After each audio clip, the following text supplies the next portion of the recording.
Magandang araw po sa ating lahat. Maraming salamat po sa pag-imbita. Katulad po na sabi ni Pastor Curtin, hindi po ako sanay na tawagin siyang pastor dahil dati makulit lang siya. Ngayon, mas makulit siya kay Lord. Amen po ba? Yung CC2N po, Cavite City to the Nations. Yun po yung ministerial group ng Cavite City ngayon. Yung pangalan po niya ay nagsimula ng year 2000 at hanggang ngayon yun po yung dinadala nilang ministerial group. Purihin po ang Lord dahil natuwa ako dahil sa presence ng Lord na naranasan ko habang kasama kayo sa pagsamba. Amen. Purihin po ang Lord dahil during worship, the Lord showed me a vision. May pinakita siyang pangitain sa akin. Naniniwala po ba kayo na ang Diyos ay nagsasalita hanggang ngayon? Amen! Nagsasalita siya sa iba't ibang pamamaraan at ang vision na ay isa lamang sa paraan ng Diyos na pinapakita niya kung ano ang kalagayan ng isang tao, ng isang lugar, at ng isang community. At habang po tayo ay sumasamba kanina, nakita ko po yung as we worship, ang church ay nagdidibdib, humuhukay ng malalim sa lupa, at ang epekto nito ay nagre-ripple o nakaka-apekto palabas ang circumference nito. At during worship, when I asked the Lord kung anong ibig sabihin nun, sinabi niya na kinakailangan ma-establish grounded ang altar of worship in this place in order for the church in this place to affect yung mga lugar at mga tao, mga pamilya, kung saan niya inilagay ang church. Hindi po aksidente na dito ngayon nakalagay ang church. Sabi ni Pastor Curtin kanina sa akin, 1 week pa lang daw dito. Itong place na to, hindi ko alam kung kasama yung lugar. Pero itong building na to, 1 week pa lang. 1 year po, 1 year. 1 year. 1 year, 1 year. 1 year pa lang. Pero natutuwa ako dahil alam ko na hindi sa haba, hindi kung bago, ang isang grupo para maka-apekto sa isang lugar. Dahil ang presence ng Lord, the presence of God will make the difference. Sabihin mo nga sa katabi yun. Katabi mo yun. The presence of God will make the difference. Hindi doon sa alam natin, hindi doon sa kaya natin gawin, kundi ang presensya ng Diyos na nasa sa atin, na bitbit natin. At kapag tayo nagkakasama sa yung presence of God that we have in our lives will have an impact. May impact to, may epekto ito, nakaka-apekto ito doon sa lugar kung saan tayo inilagay ng Diyos. And I declare that in this place, the altar of God will not just be founded but be established for His glory, to win more souls for the kingdom of God. Dahil ito yung panahon, sabi nga natin, we are now in the end times, right? Nasa mga huling araw na tayo, at sa huling araw, lalaganap ang kasamaan. Pero, ang sabi ng salita ng Panginoon, and the gospel of the kingdom will be preached to all nations, and then the end will come. Ang Ebanghelyo, ang balita ng kaharian ng Diyos ay maipapalaganap sa lahat ng lugar, sa bawat bansa, bago pa dumating ang wakas. At ang katotohanan po, ito na po ay nangyayari ngayon. We are now in the end of times, dahil malapit nang bumalik ang ating Panginoong Yesus at kinakailangan na ma-establish ang kanyang paghahari, hindi lang po saan tayo naroon, higit sa lahat sa ating mga buhay. Amen po ba? Amen. Let's talk about Jesus. Yun po yung message na binigay ng Lord ngayon. Itong message po ito, nung nasa eroplano po kami nung anak-anakan ko, si Shek. Nasa eroplano kami, tutulog siya. Ako, nakikipag-usap kay Lord. That was April. Last week of April, nung galing kami sa Greece for an assignment from the Lord. At habang nasa eroplano ko, ito yung minameditate ko. na mensahe. April, no? April, May, June, July, August. 4 na buwan bago inalaw ng Lord na i-release ko ito. Although i-release ko na to sa FB account ko. Pero ito yung pagkakataon gusto ng Lord na ito yung bigay kong mensahe. At natuwa ako dahil yung last song natin, anong sabi doon? Your name is the highest. Your name is the greatest. Na kinonfirm sa akin ng Lord, ito yung gusto niyang ipahayag at makarating sa bawat isa sa atin. Let us talk about Jesus. Sabi mo nga sa katabi mo, let us talk about Jesus. Let us talk about Jesus. In Hebrews chapter 13, verse 8, Jesus Christ is the same yesterday, today, and forever. Siya ang Jesus noon, ngayon, at magpasawalang hanggan. Sino ba ang Jesus na ito para sa iyo? Parang mas maganda kung may sumasagot tanong, sino ba si Jesus para sa iyo? Wala ba pagsasabi kung sino si Jesus para sa iyo? Sino siya sa iyo? Savior. Sino pa siya sa iyo? Lord. Siya yung Lord, Savior, Lord. Alam niyo po, walang maling sagot eh. Yan ay nakabase sa personal encounter natin with Him. Sa kung paano siya nagpapakilala sa atin. Sa kung paano siya nagpaparanas sa bawat isa sa atin. Pinapakilala niya ang kanyang sarili base sa kung ano yung pangangailangan natin para sa Kanya. At nung unang panahon, unang pagkakataon na nagkatawang tao siya para i-represent ang kingdom of God dito sa mundo ito, pinakilala niya ang kanyang sarili bilang anak ng Diyos. Anak ng hari na mga hari. Pinakilala niya ang kanyang sarili bilang Diyos na katugunan para sa pangangailangan ng lahat ng tao. Unang-una ang kaligtasan. Mula sa pagkakabihag ng kasalanan at sa parusa na nakaangkop dito sa kasalanan na ito o naka-resulta ng kasalanan na ito. Jesus Christ is the same yesterday, today, and forever. Walang pagbabago sa Kanya. At ang pangalang Jesus na ito ay makapangyarihan. The name of the Lord Jesus Christ is powerful. It contains all the power na back up ng Diyos Ama. Sabihin mo nga sa sarili mo ang makapangyarihan ang gitgit kong pangalan. Makapangyarihan ang gitgit kong pangalan. Ganun ba nakikita yon na bilang nasa Panginoong Jesus, yung pangalang gitgit mo ay sobrang makapangyarihan na walang pwedeng mangyayari sa iyo na wala sa kapahintulutan ng Diyos. At itong bitbit mong pangalang ito ang siyang tutulong sa iyo upang manatili ka hanggang sa wakas dahil ikaw ay para sa kaligtasan. Sa Philippians chapter 2, verse 9 to 11, sabi dyan, ginala ko yung aking digital Bible pero hindi ko nabubuksan. Wherefore God has highly exalted Him and bestowed upon Him the name that is above every name. So that at the name of Jesus, every knee should bow in heaven and on earth and under the earth, and every tongue confess that Jesus Christ is Lord, to the glory of God the Father. Ganon ka makapangyarihan ang pangalan ng Panginoong Jesus na kahit ang sa kalangitan, luluhod sa Kanyang pangalan. Ang mga anghel at ang lahat ng nilalang sa kalangitan ay luluhod at ngayon ay lumuluhod sa Kanyang pangalan. On earth, dito sa mundong ito, ang mga tao at ang lahat ng nilikha ng Diyos Ama ay lumuluhod sa Kanyang pangalan. Under the earth, ang mga demonyo at masasamang spirito, walang pwedeng gawin kundi lumuhod sa Kanyang pangalan at ihayag na siya nga ay Panginoon, na siya nga ay Diyos para sa kaluwalhatian ng Ama. Sa tatlong mundong ito, kalangitan, sa mundong ito, sa kalupaan at sa ilalim ng lupa, walang pwedeng gawin kundi ang i-acknowledge who Jesus is.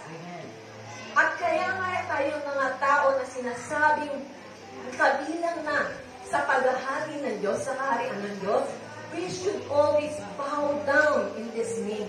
We should always give glory to His name. For His name is the highest name. The above all names, for He is the King of kings and the Lord of lords. Sa pangalan ito ng Panginoong Yesus, hawak nito ang lahat na kapangyarihan at pamahalaan, lahat over all the works of Satan and his kingdom, the kingdom of darkness. He has all the dominion, kapangyarihan at kapamahalaan. At dahil sa kapangyarihan ito at kapamahalaan na pinagkatiwala sa kanyang pangalan, walang pwedeng gawin ang kalaban upang hadangan ang kalooban ng Diyos sa mundo ito maging sa buhay mo. Amen. Hallelujah. Sabihin mo sa katabi mo, walang pwedeng gawin para hadlangan ang kalooban ng Diyos. Because the will of God in your life is supreme and nothing can hinder it. Maliban sa'yo na rin mismo. Right? Maliban sa'yo na rin mismo. Kasi mahahadang lang ang kalooban ng Diyos sa bit-bit ng kalooban ng Diyos. Most of the time, lagi natin sinisisi sa Satanas, no? Kapag may nangyayari. Pero ang totoo, wala naman siyang pwedeng gawin sa iyo, maliban sa papayagan mo. Amen. Maliban sa panhihintulutan mo. Bakit? Pag-aari ka na ng Diyos. By virtue of creation, you have been created by God in His image and in His likeness. You belong to God.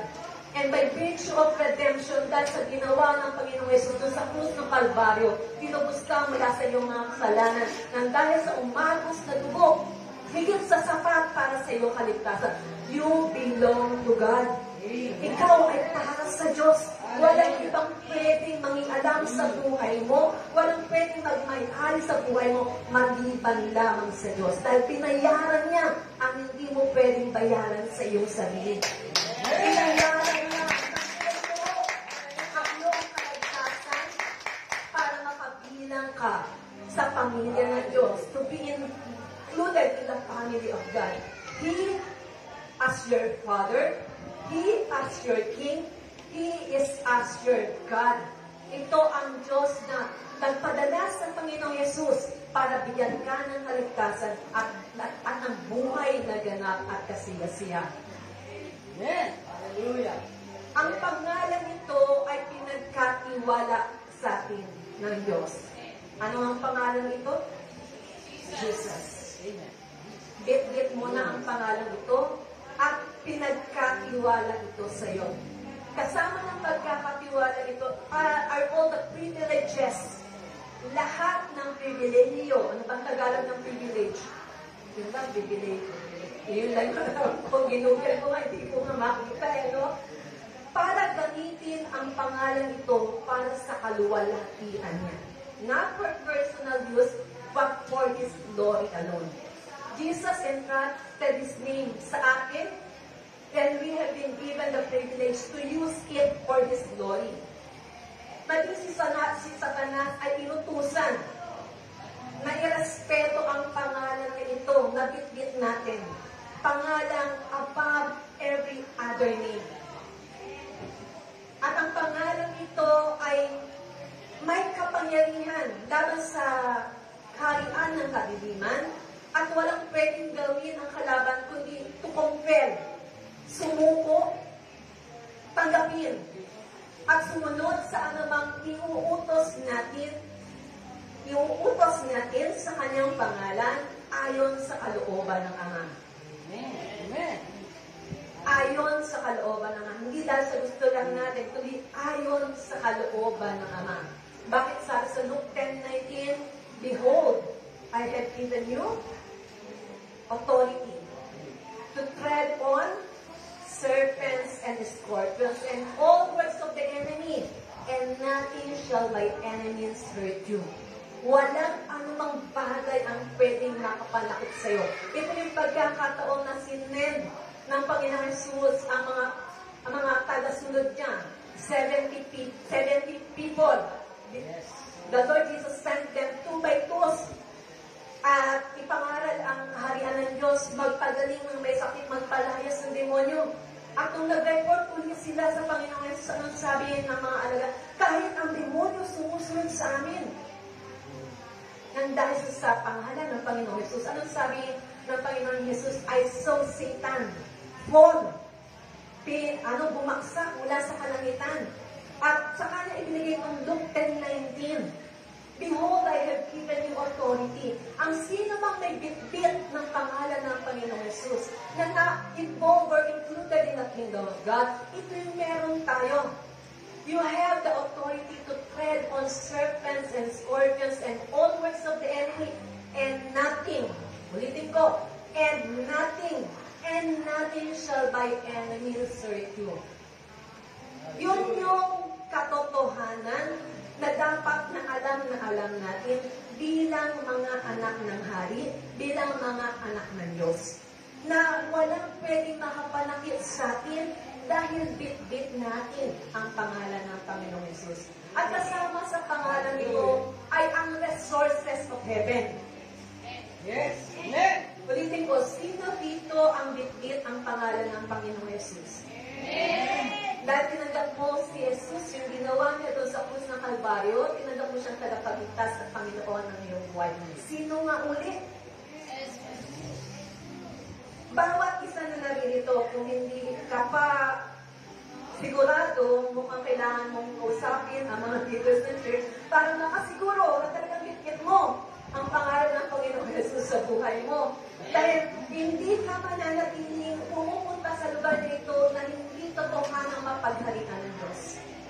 Dahil yun yung pinaka-reason bakit naglagay ang Diyos ng iglesia dito sa lugar na ito. Jesus conquered sin.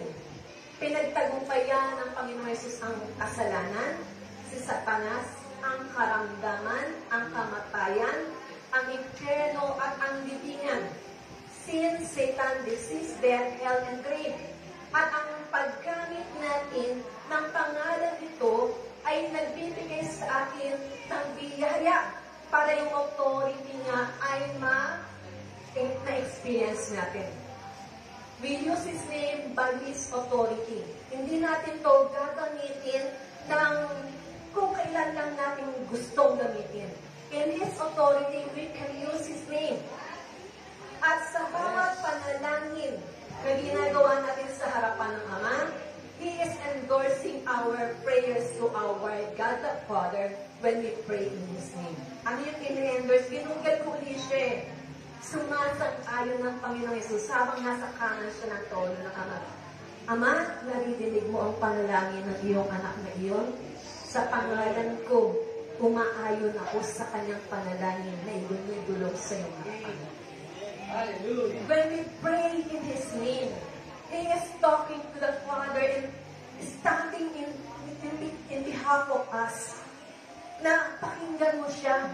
Kasi sa pangalan ko, ibinadalangin niya ang lahat ng ito. Hallelujah. Hello? Yes. Dumating na ba kayo sa ganong kapahayagan?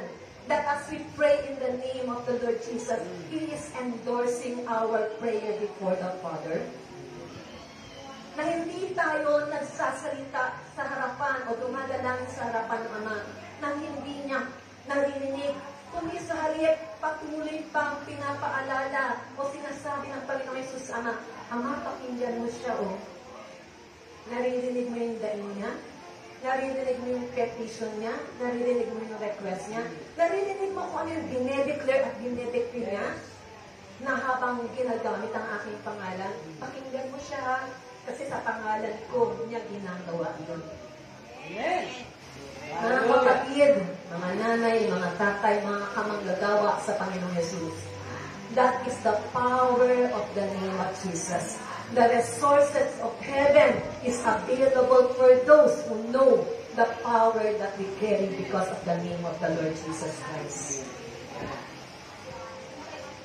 As we accept our rights and privileges, habang tinatanggap natin yung marapat na para sa atin at yung mga privilege sa bagong tipan na ito, sa pananalangin sa pangalan ng Panginoong Jesus, yung request natin, yung petition natin, pinapasa natin sa kamay ng ating Panginoong Jesus. At siya ang mismo ang naghahain sa harapan ng Ama. Kaya walang pwedeng gawin ang Ama, kundi i-acknowledge yung binitawan niya ng salita na kung tayo mananalangin sa pangalan ng Panginoong Yesus, pakikinggan ito ng Ama at tutugunin ito ng Ama. Yes. Yes. Mga kapatid, hindi lang patungkol ito sa panalangin. Dahil kasama ng pangalan ito ng Panginoong Yesus, it is an irrevocable provision. Ano yung irrevocable? Ginugol ko ulit siya.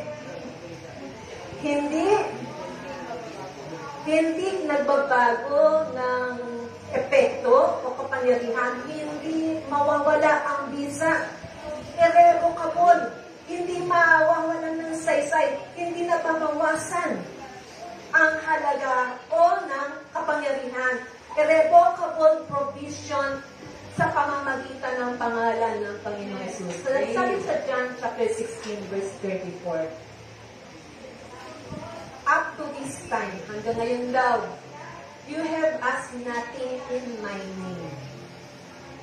Hanggang ngayon, hindi ka pa humingi sa akin sa pamamagitan ng aking Panginoon.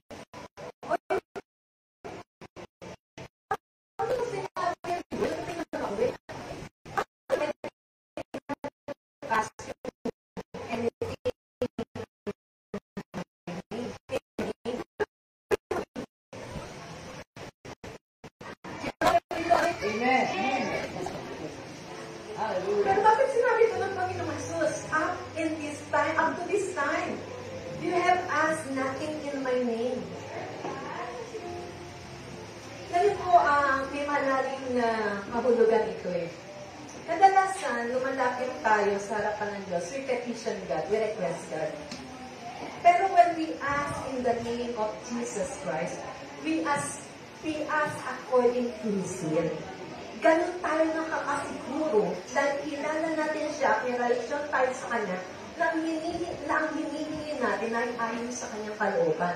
Kaya we can ask in His name. Na hindi lamang sa pakinabang para sa atin, kundi, Lord, para mabigyan ka ng kasiyahan, para matanyag ka, para maniwalati ka, na kapag sinagot mo itong panalangin to, magiging bida ka na naman. Amen. You have asked nothing in my name. Ask, and you shall receive. Pumili ka at ikaw ay bibigyan. Nang sa gayon, ang iyong kagalakan ay maging ganap. Ask, and you shall receive, that your joy may be full. Alam niyo po ba, isa sa mga irrevocable provision ng Lord, yung kagalakan na nagmumula sa Kanya. Gusto niyang magalak tayo sa katotohanan. We belong to the kingdom of God. Yes. Gusto niyang magalak tayo sa katotohanan. We are the sons and daughters of the King. Gusto niyang magalak tayo sa katotohanan na yung mga sagot sa ating panalangin ay lalo tayong mapapalapit sa Kanya. Magre-rejoice tayo sa provision na ito na kapag tayo hihingi sa Kanya, tatanggap tayo. Dahil tayo yung mga anak ng Diyos, nang dahil sa ginawa ng Panginoong Jesus. Na kapag tayo nanalangin sa Kanyang pangalan, alam natin kahit hindi pa natin hawak, parating na ito. Amen. Kahit hindi pa natin nakikita, ganun tayo naniniwala, narinig ito ng Ama ko, sasagutin niya ito, kasi pinanalangin ko ito sa pangalan ng aking Panginoong Jesus. Mga kapatid, ito yung revelation na gustong iparating sa atin ng Lord. Na panghawakan natin yung pangakong ito na kapag tayo humingi sa Kanyang pangalan, walang pwedeng gawin ng Ama kundi tugunan o sagutin yung ating panalangin. Si Pedro nga sa Acts chapter 3 verse 6, yun dun sa lumpo, na nandun sa beautiful gates, sabi dito, then Peter said, silver and gold have I none, but such as I have I give to thee. In the name of Jesus Christ of Nazareth, rise up and walk. Anong nangyari dun sa taong yun? Tumayo siya. Hindi lang siya naglakad. Leaping for joy. Kumakandirit. Yun yung Tagalog sa leaping. Tumatalon-talon, kumakandirit sa kagalakan. Bakit? Siya nalumpo, nakalakad sa pangalan ng Panginoong Jesus. Sa kapangyarihan ba ni Peter? Nung hindi, pinahawakan niya ang salita ng Panginoong Yesus na sa kanyang pangalan. Ang mga bagay na sasabihin niya at hihingin niya sa Ama, ito ay kanyang matatanggap. Hindi para sa kanyang sarili yung ginawa niya. Para sa ibang tao to, pero pinakita ang kapangyarihan ng pangalan ng Panginoong Yesus. Peter took Jesus at His word. And what happened? The lame man walked. Ang lumpo ay nakalakad. Si Pablo din, pinanghawakan niya kung ano sinabi na yun ng Panginoong Yesus. At ang isang servant girl na palaya mula sa pagkaalipin na masamang spirito. Makikita natin yan sa Acts chapter 16, verse 18. But Paul, being grieved, turned and said to the Spirit, I command thee in the name of Jesus Christ to come out of her. And he came out the same hour. Ito yung pagkakataon na napunta si Pablo sa isang lugar at ipinapangaral ang kaharian ng Diyos. Mayroong isang aliping babae sumusunod-sunod sa kanya. Maganda naman yung ginagawa. Pero hindi lang na maganda, galing kay Lord. Maganda yung ginagawa kasi kada ginagawa nila yung babae, ito yung mga lingkod, mga kataas-taasan, pakita niyo sila. Ganda, di ba? Pero ulitin ko, hindi lahat na maganda galing kay Lord. Sigaw siya ng sigaw hanggang sa dumating ang Panginoon napikon na si Pablo. Alam niya kasi hindi galing kay Lord yung ginagawa ng babae. Bakit? Nanguhula yung babae at kumikita yung kanyang amo sa pamumula ng kanyang ginagawa. Spirit of divination ang tawag doon. Kaya lumingon si Pablo. Sa pangalan ni Jesus, ikaw kasi ng Espiritu na nasa sa kanya. Umalis ka. At nung oras na yon, napalaya yung babaeng yun. Hindi na siya nakapangula. Para dun sa kanyang mga amo, hindi magandang bagay yun. Pero para dun sa babaeng yun, pinalaya siya mula sa kaharian ng kadiliman at inilipat sa kaharian ng kaliwanagan. Pinalaya siya sa pagkakabihan ng kalaran. Si Pablo took Jesus at His word. Pinanghawakan, ginamit ang salitang binitawan ng Panginoong Yesus at ang servant word ay napalaya. Gusto ng Diyos na maranasan ng mga tao ang kalayaan dahil yun yung dahilan kung bakit naparito ang Panginoong Yesus. Not just to give you salvation. Kung yun lang dapat, pagka tanggap mo sa Panginoong Yesus, hindi ka na sa Kanya. Pero hindi eh. Jesus came to destroy the work of Satan. Naparito ang Panginoong Yesus para wasakin ang gawain ng Diablo. At paano niya mawawasak ang gawain ng Diablo? Sa pamamagitan natin na may bitbit ng kanyang kamangha-manghang pangalan. Na sa lahat ng gagawin natin sa ating buhay, ang pangalan ni Jesus ay malilipo o ipaparanas sa mga tao na makakarinig ng kapangyarihan ng kanyang pangalan. Pinanghawakan ni Pedro, pinanghawakan ni Pablo, pinanghawakan ng maraming mga tao hanggang sa ngayon, pinanghawakan yung kung ano yung pinangako ng Ama, na sa pamamagitan ng pangalan ng Panginoong Yesus, ano magbingin natin sa kanyang pangalan, ay kanyang tulong.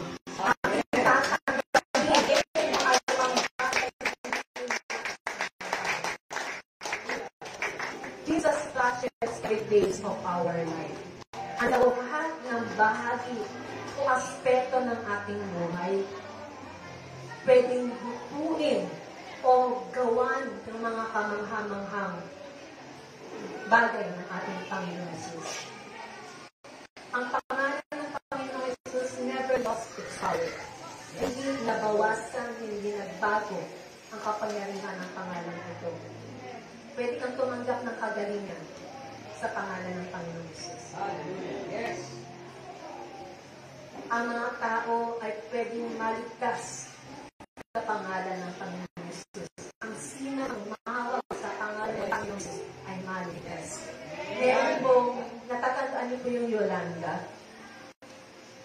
Yung bagyong Yolanda na naka-apekto talaga sa Visayas area, lalo na sa parting Tacloban.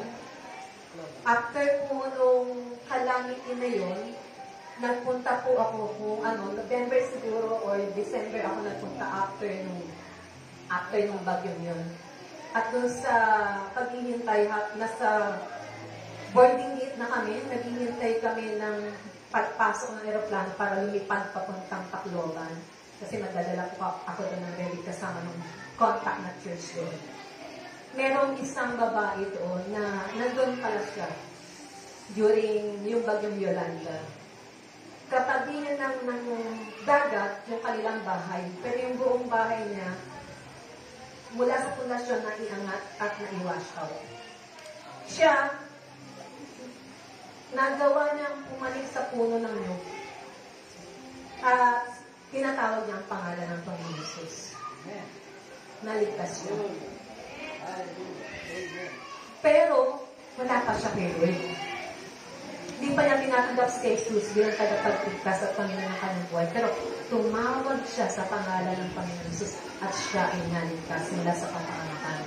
Binigyan siya ng pagkakataon ng Diyos na marinig ang ebanghelyo ng kaligtasan, ang gospel of the kingdom of God, nang sa gayon, siya na nakaranas ng pagliligtas ng Panginoon Jesus, maibalita din sa iba ng Jesus na ito ay nagliligtas. Ang kapangyarihan ng pangalan ng Panginoong Jesus ay dakila na may magagawa sa kanyang mga tao sa kanito.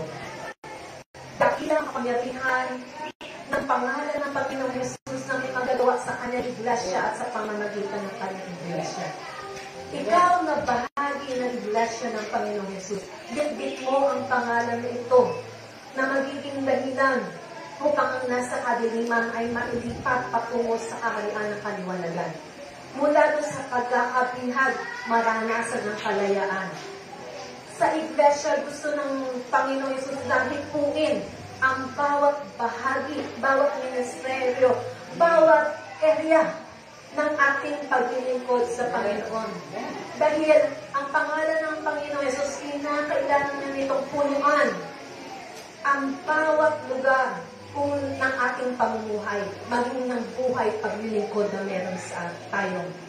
The name of Jesus Christ must fill all our being and the places that we are in. Sa ating kaisipan, gusto ng Diyos Ama mapuno ng kapangyarihan ng Panginoon Jesus ang ating pag-iisip. In our thoughts, in our prayer lives, in our teaching, in our preaching, in our worship. Let us fill these areas with the name of the Lord Jesus Christ. Let's talk about Jesus. Sa ating pag-share ng gospel, sa pag-share natin sa teaching, sa preaching, let's talk about Jesus. Ang dami kong narinig ngayon na mga preaching na pinabanggit ang pangangailangan at yung mga relevant issues of the world. Pero nasaan si Jesus doon? Nasaan si Jesus sa lahat ng iyon? Let's fill our thoughts with the name of Jesus. Let us fill our prayer lives with the name of the Lord Jesus. Let us fill our teaching. Punuan natin ang ating mga tinuturo ng pangalan ng Panginoon Jesus. Dahil walang sukat na makapagligtas, walang pangalan na pwedeng makapagligtas maliban sa pangalan ng Panginoon Jesus. Let us fill our preaching with the name of Jesus. Dahil ang pakaganda yung topic, pero nasaan si Jesus? Dahil kay Jesus lang may kalayaan. Dahil kay Jesus lamang may kagalingan. Dahil kay Jesus lang ang pwedeng tumugon sa lahat ng pamangailangan. Ano na ang sitwasyon ang meron sa kayo? Ano man ang kalagayan ang meron sa inyo? Financial man yan, sa pamilya man, emotional man yan, kagalingan man yan, physical man yan, si Jesus ang kasagutan. Let us fill our lives with His name, the name above every other name. Sa Colossians chapter 3 verse 17, whatever you do in word and in deed, do all in the name of the Lord Jesus. Amen. Ano bang ating ginagawa, ano man ang ating sinasabi, ano bang ating iniisip, gawin natin para sa pangalan ng Panginoon Jesus. Our worship should be lifestyle. Meron akong nakitang post kahapon daw kaninang umaga. Sabi niya, narinig daw niya sa isang mighty speaker na ang worship daw ay lifestyle. Lifestyle. Sa pag-aaral niya ng Biblia, nakita na hindi madali na ngayong lifestyle ang worship. Kasi, ano sabi doon? Offer yourselves as a living sacrifice, holy and acceptable to God, which is your reasonable act of worship. Ito daw yung akto o pagpapakita ng ating pagsamba, hindi ito yung pagkakanta tayo dito, kundi yung pamumuhay natin ay pagsamba natin sa Diyos. Sabi nung pastor na yan from Nepal, hindi daw pala ganun kadali yun at hindi pala talaga literal na naranasan yun. Kung habang binabasa ko niya, sabi ko, hindi niya kasi siguro paalam ang katotohanan na anumang gawin natin sa pangalan ng Panginoong Jesus, ito'y pagsamba natin sa Kanya. Mga kapatid, sa ating isipan, pwede tayo sumamba. May kasama man tayo o wala. 24/7. Let us do, let whatever we do in word and in deed, gawin natin ito sa pangalan ng Panginoon. Ito yung pagsambang natin sa Kanya. Kaya magiging lifestyle yung pagsambang ito sa pangalan ng Panginoon. Dahil habang ginagawa natin, yung John chapter 12 verse 32, ginagawa natin sa ating buhay. Ano ba yung John 12:32? Memory verse. Alam ko na tinuturo ko dito. Ano yung memory verse na yun? And I, ang Panginoong Jesus ang nagsasalita, and I, if I be lifted up from the earth, will draw all men unto me. Nung binanggit niya ito, ito'y pagpaparating sa mga alagad na kanyang pagkatako doon sa krus ng Kalbaryo. Tapos na yun eh. Ginawa na niya yung initial o yung final. It is finished. Tinapos na niya yung pagtataas sa kanya doon sa krus ng Kalbaryo. Pero sa buhay natin bilang mga mananampalataya, paano ba natin na-lift up ang Panginoong Jesus?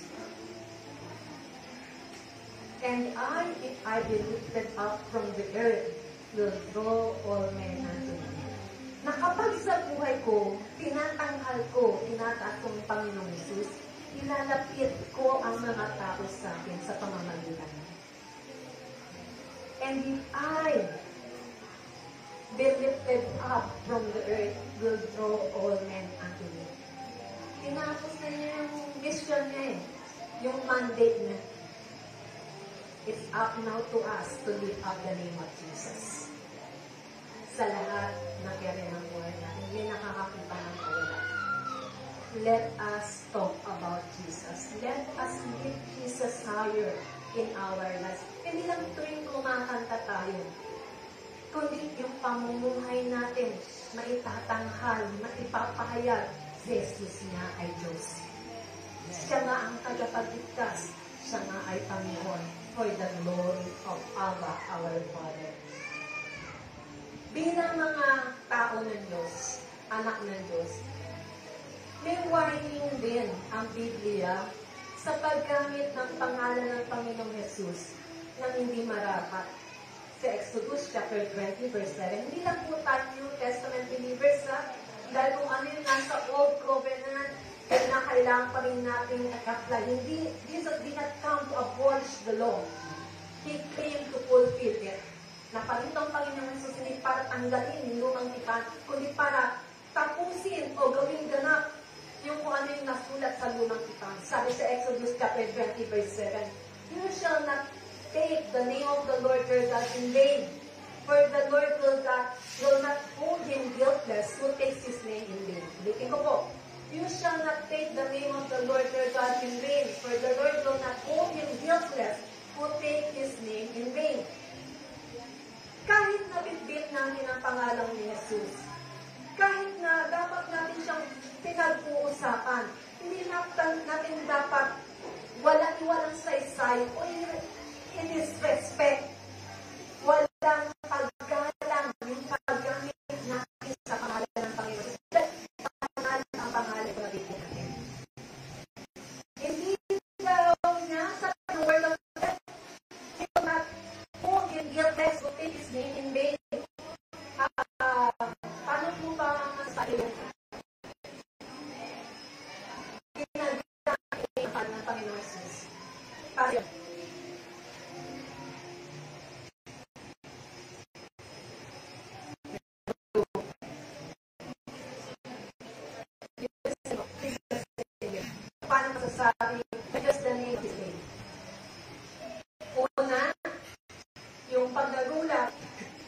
Di ba?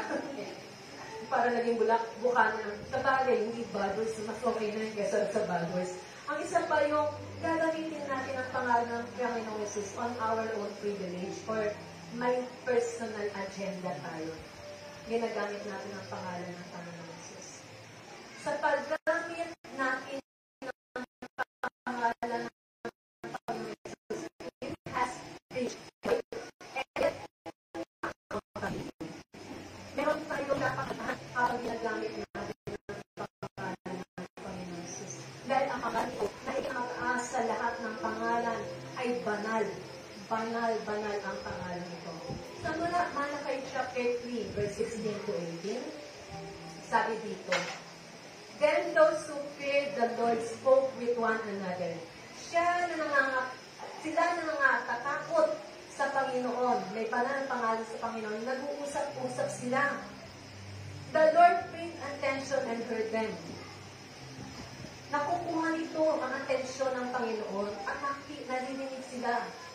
And a book of remembrance was written before him.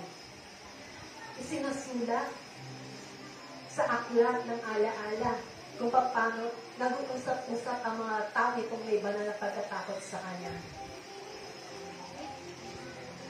And a book of remembrance was written before him of those who feared the Lord and esteemed his name. Mga kapatid, tuloy pa natin, hindi pa pala tapos. They shall be mine, says the Lord of hosts. In the day when I make up my treasured possession, and I will spare them as a man spares his son who serves him. Then once more you shall see the distinction between the righteous and the wicked, between one who serves God and one who does not serve him. Sa ating pag-uusap-usap, may nakikinig. At nakukuha natin ang atensyon ng nakikinig na ito kung ang pag-uusapan natin at igagalang ng may paggalang ang kanyang pangalan. Sino ba ang bida sa usapan natin? Kapag tayo nagkakatipon-tipon, sino ba ang bida?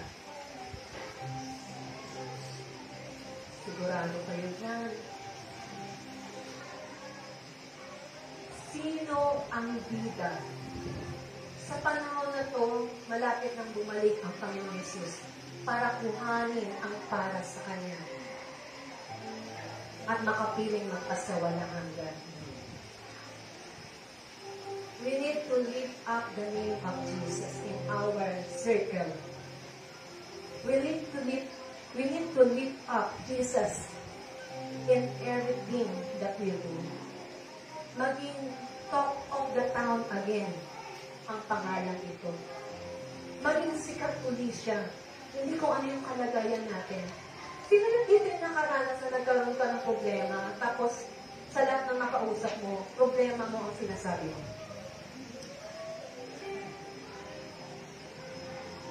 Ang tawag doon, daing. Dumadaing ka dahil sa kalagayan mo. Wala namang masama doon. Okay. Kaya lang, hindi mo sabi sa mga.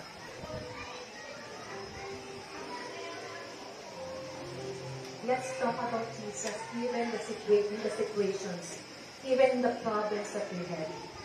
Let's talk about Jesus. Sino dito yung may problema sa financial? At ang bukang bibig mo ay problema sa pera. Walang exempted, lahat tayo nakakaranas nun. Why not talk about Jesus in our finances? Amen. Hallelujah. Kung paano mo tinitingnan ang sitwasyon ng buhay mo, yun yung sikat sa buhay mo. O yun yung priority ng buhay mo. Pero kung sa sitwasyon ng buhay mo, ang tinitingnan mo ang magagawa ng Jesus na ito. At sa bumubukas at ang lumalabas sa bibig mo, habang bukas ng bibig mo, ay kung ano gagawin ni Jesus sa sitwasyon mo, tatingin mo kaya hindi ikilos ang Ama nang dahil sa pangalang bibig. Mga kapatid, let us talk about Jesus. Let us talk about Jesus doon sa mga nakakasalamuha natin. Hindi para makulitan sila sa atin, kundi makita kung ano yung pwedeng gawin ni Jesus sa pamamagitan ng ating buhay. Kilala ko ni Pastor Cardin, si Ate Nida. Ate Nida, naging partner ko po siya sa self-help report. At isa siya sa mga nakita ko na simple babae, sabi niya wala akong gift of teaching, Abin. Pero sige, ikaw magtuturo, magpe-pray na lang ako. Pero meron siyang kakaiba na wala ako. Takbuhan siya ng mga taong may pangangailangan, lalo na sa pera. Hindi din naman siya, ganun may kaya sa buhay, pero meron siya na kailangan ng iba, si Jesus. Ilang beses, ilang pagkakataon na may pupunta sa kanya para maghiram ng pera at humingi ng tulong patungkol sa pera. Ang lagi niyang sinasabi, alam mo, wala din ako eh. Pero sasamahan kita doon sa makakatulong sa iyo. At yung bawat pumunta sa kanya, sige, kailangan, sige, samahan kita sa harapan ng Panginoong Jesus. Sa kanya tayo humingi. Kasi wala akong alam o kilalang tao para natutulungan ka maliban sa kanya. Kung pahayag ka, samahan kita mag-pray para hingin ang katubunan niya sa pangangailangan mo. Alam niyo mga kapatid, lagi niyang pinapatotoo saan si Atenida. Na sa lahat ng iyon, malipas ang ilang araw, yung mga tao babalik sa kanya. Para sabihin, uy, thank you sa pag-pray mo. Kasi yung financial need ko, nagulat na lang ko, may tumating na provision. Let us talk about Jesus. Ilang pagkakataon na meron kami, hindi naman sinasadya, may mga pinupuntahan kami, hindi namin sinadya, hindi namin pinano, pero nagplano pa lang Lord. Kung pagpupunta namin doon sa lugar na yon, ilang pagkakataon, sasabihin mo, ay Ate Abby, buti nandito ka kasi kinakausap ko pa lang ang Lord eh. Kasi may sakit. At tamang-tama na din yung sakit ngayon. At sabi ko, pupunta kami sa kwarto para maipag-pray yung tao. Ang lagi ko sinasabi, namin po wala akong magagawa. Pero, meron pong isa na sasamahan ko po kayo sa panalangin. At ang prayer ko, Lord, pahangain mo siya. Pahangain mo ang pamilya niya. Dahil ikaw lamang ang makakatugon sa kanilang pangangailangan. At never nang bigo ang Panginoong Jesus. Yung mga taong yung nakaranas ng kagalingan. Yung mga taong yun pinatagpo ng Diyos ng dahil sa pangalan ng Panginoong Jesus. Na ang Panginoon yung iba sa kanila, ang church pa rin. Hindi pa rin umaaten ng church. Pero alam nila, meron silang Jesus na pwedeng tawagan sa oras ng kanilang pangangailangan. Let us talk about Jesus. Kung nagawa ito ng Diyos sa mga walang pang pagkakilala sa anak, higit sa iyo na anak ng Diyos. Higit sa pangangailangan na meron ka. Anong wala ka ngayon? Anong pangangailangan na meron ka? Si Jesus ang sagot dyan. Amen. Gawin natin uli siyang sikat sa buhay natin. Gawin natin inggitin ang mga taong hindi nakakaranas sa kilos ng Diyos sa pamamagitan ng kung paano pumikilos ang Diyos sa buhay natin. Na maging buhay tayong patotoo. Na ang pangalan bitbit natin ay pangalan na higit na mataas sa lahat ng pangalan. Na walang pangalan sa langit na sukat sa lupa at sa ilalim ng lupa na sukat ikaliligtas sa mga tao maliban sa pangalan ito ng Panginoon Jesus. The name above all names. Your name is the highest. Your name is the highest sa buhay natin. Kaninong pangalan ba ang mataas? Ang nakataas? Sinong pangalan ba ang sikat? K-pop ba? K-pop yan. Sabi ko dun sa mga kilala ko, buti pa sila sikat sa inyo. Pero si Jesus, sikat ba sa inyo?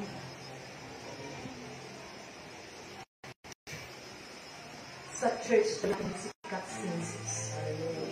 Amen. Sa buhay natin, gawin natin ulit sikat si Jesus.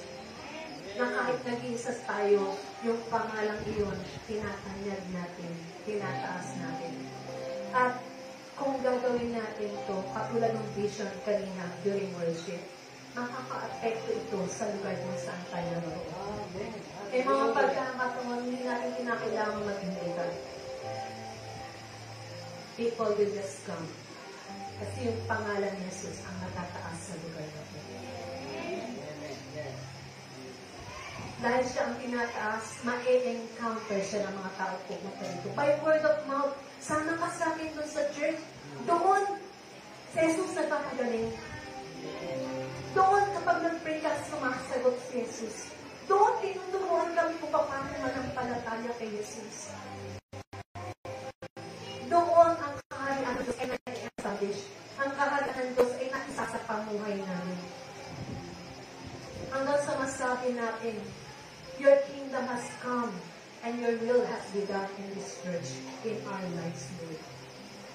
Mga kapatid, noong pinagpe-pray ko ito, sabi ko, Lord, let this not be just a message na matutuwa ang mga tao, kundi magparanas.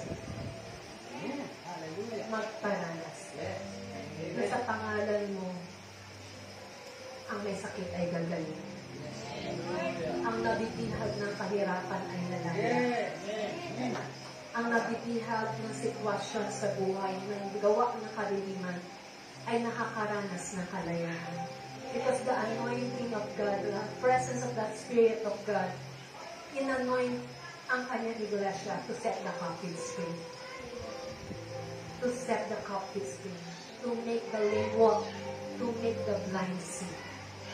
To preach the acceptable year of the Lord.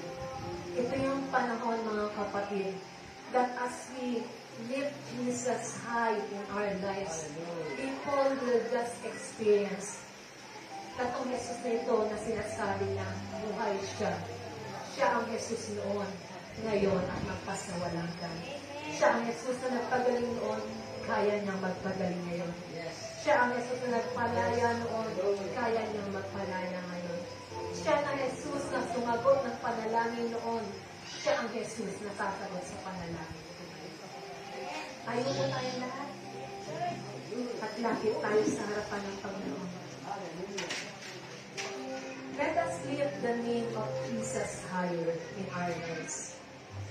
Muling itanghal natin siya, itanyag natin siya. Sa workplace na meron tayo kung saan tayo nagtatrabaho, sa mga eskwelahan na meron tayo, sa buhay natin, nag-iisa man tayo o dun sa grupo na kinabibilangan natin. Tanyagunin natin ang pangalan ng Panginoon Jesus. Hindi dahil sa narinig nyo ito o gawin natin, subukan natin, kundi maging lifestyle natin. Lord, let your name be lifted up in me once again so that people will encounter you. Lord, let your name be exalted again in our midst so that people will just go here and say, Jesus is alive. Buhay si Jesus. Na kapag nakikita tayo ng mga tao, bit-bit niya, si Jesus sa kanila. The kingdom of God is alive in that person. The kingdom of God has come dahil dumating yung taong iyon dito sa lugar na to. Sa bawat pagpunta natin sa ibang lugar, sa mga lugar kung saan tayo dagako, mararanasan ng mga tao doon na si Jesus ay buhay. Ang presensya ng Diyos ay nararanasan. Because only the presence of God will make the difference. Hindi yung ganda ng mensahe. Hindi yung ganda ng tugtugan. Hindi yung ganda ng kung ano yung kaloob na meron tayo. Kundi the presence of God will make the difference. Sabi ng Word of God kanina, up to now, you ask nothing in my name. Ask so that you will receive and that your joy will make it full. Hanggang ngayon, wala ka pang hinihingi sa aking pangalan. Humingi ka! Humingi ka! At ikaw ay tatanggap. Nang sa gayon, malubos ang iyong kagalaan. Ito yung araw, gusto magparanas ng Lord. Punuin tayo ng kagalakan sa kasiguraduhan ng bit-bit nating pangalan ay pangalang makapangyarihan. Pangalang may magagawa sa ating mga buhay. Let us talk about Jesus once again. Oh, yes. Hallelujah. Gawin uli natin natin sikat si Jesus sa ating usapan. Huwag yung buhay ng may buhay. Gawin natin ulit siyang sikat sa ating mga pagtitipon. Gawin natin siyang ulit sikat kahit nag-iisa tayo. Hangaan ulit natin ang pangalan ito. Hangaan natin ulit siya dahil marapat siyang hangaan. Sa paglapit natin ngayon sa harapan ng Panginoon, kausapin mo ang Lord. Kung ikaw ay may karamdaman, yung area kung saan nangangailangan ka ng kagalingan, nilagay mo yung kanang kamay mo. Ipatong mo yung kanang kamay mo yan sa area kung saan humingi ka ng kagalingan si Diyos. Kung meron kang sitwasyon at nangangailangan ka ng tulong sa Diyos para doon sa sitwasyon na yun, ilagay mo si Jesus doon sa sitwasyon na yun. Kaperahan man yan, problema man yan sa pamilya, sarili mo namang struggle yan, ilagay mo si Jesus. Itaas mo si Jesus doon sa area na yun.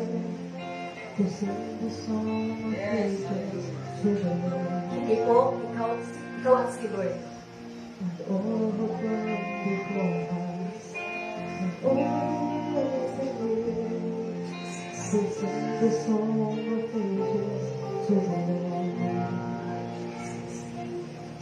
Your name is the highest, your name is the greatest, your name is stands above the world. All thrones and dominions, all powers and positions, your name it stands above.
the name of Jesus, I declare and decree, no presence but your presence alone will be lifted up in this place, that will saturate this area, this community, with the mighty power of the Holy Spirit.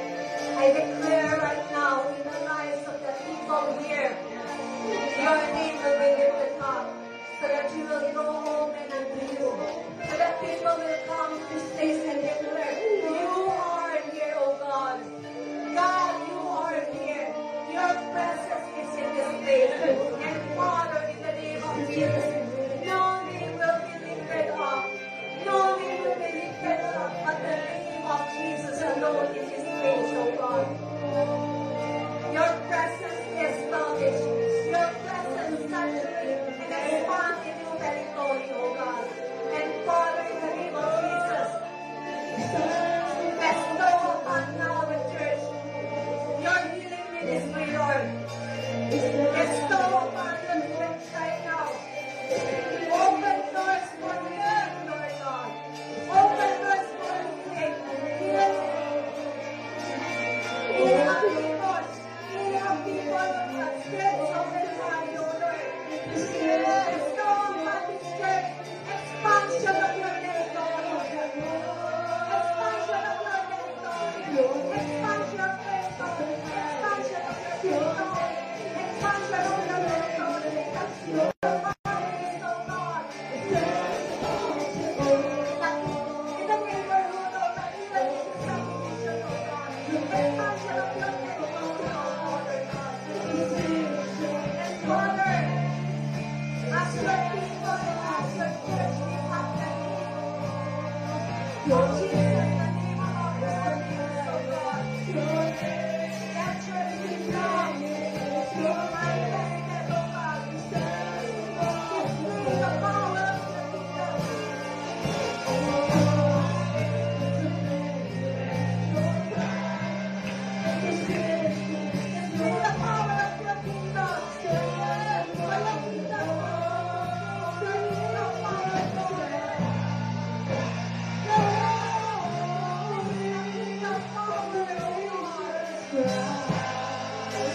For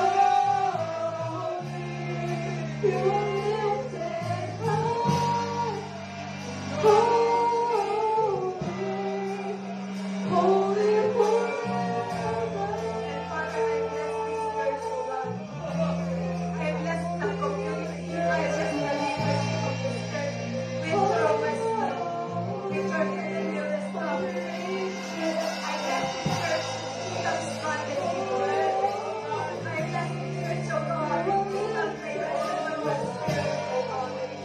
kingdom power, Lord. Lord, ang lahat ng karangalan at kaluwalhatian, pinibigay namin sa iyo dahil narapat ka. Pangalan, pinakamataas sa lahat ng pangalan. At sa pangalan ni Jesus, sinasabi namin, napangyar ka sa lugar ito. Mapapangalan ka. Pagkakali ka. Let your kingdom now come and rule in this church. And your will be done in this church. Let your kingdom come now and rule in the lives of each one, Lord. And let your will be done in each one life. The glorified Father. To you all be the glory, honor, power, and praise. For you alone deserve this, God. We thank you, Father. We thank you, Father. Glory to your holy name. In Jesus' name we pray. Amen.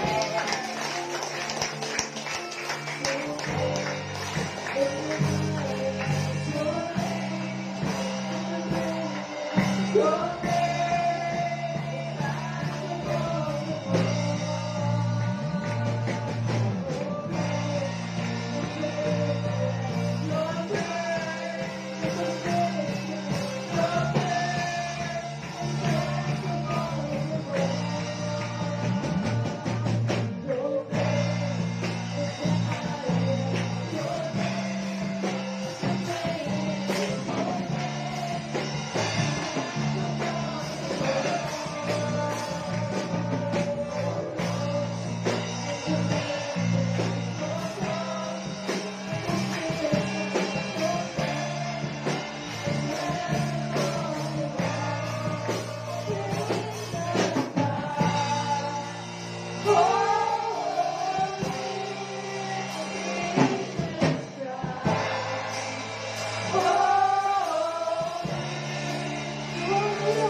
Dakilang Diyos,